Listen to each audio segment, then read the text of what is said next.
Well, we've come up to basically what is ShopRite's car park. What's the back part of it, really? It's in the sort of new area where all the finance happens on Victoria Road.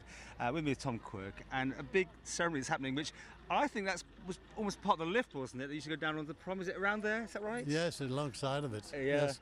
It's called a Belvedere, actually. And ShopRite own this land now, and there's an act going through Tynwald that if you have a war memorial on your premises, it's your responsibility to look after it. And ShopRite have been doing that since they knew that they had the war memorial here. The war memorial is actually a plaque. It's not the building itself, it's a plaque. And ShopRite are doing very, very good by us. Tell us the history. Take us back to when this was an active part of the war.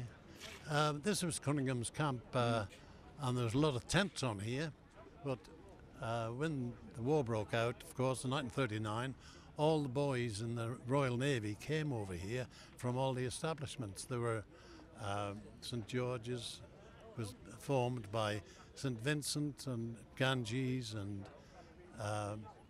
all the other ones, Royal Hospital. And they all came to the Isle of Man, so any boy in the Navy during the war was here. And they did 12 months training here and then went off to sea.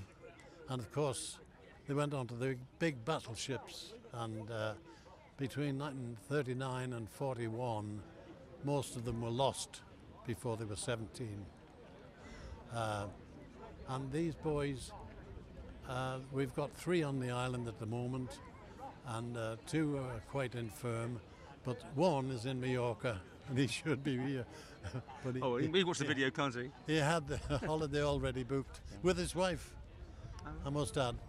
And they were the ones, the Douglas Corporation, you might see a plaque we've got up in the old Friends Club that is a thank you from Douglas Corporation for the friendship they had with the boys of St George.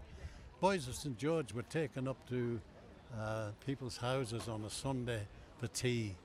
The town more or less adopted them, and from that arrangement there was one couple who began courting at the age of 15, and they're in Mallorca at the moment.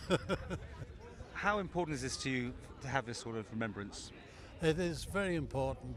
It's been with me since I was 9-year-old, because I used to watch them, going up to the mountain with the field gun, and I wanted to do that. And I joined the Navy at 15 myself, and when I heard that they'd all been killed, the Hood lost 100 boys, and there were only 3 survivors of the Hood, and that really has lived with me all these years.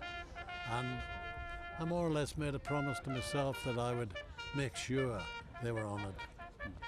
And that's what we're doing today. A fitting day. A lot of people turned out as well.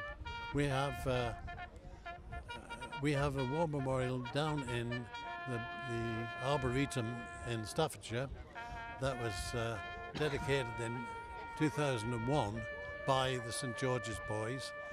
We can't seem to find any more of the boys over there, but we're going to do a trip, and in September, hopefully, we'll go down to the war memorial and lay a wreath down there. That'll be, and then of course we lay a wreath every year on this one.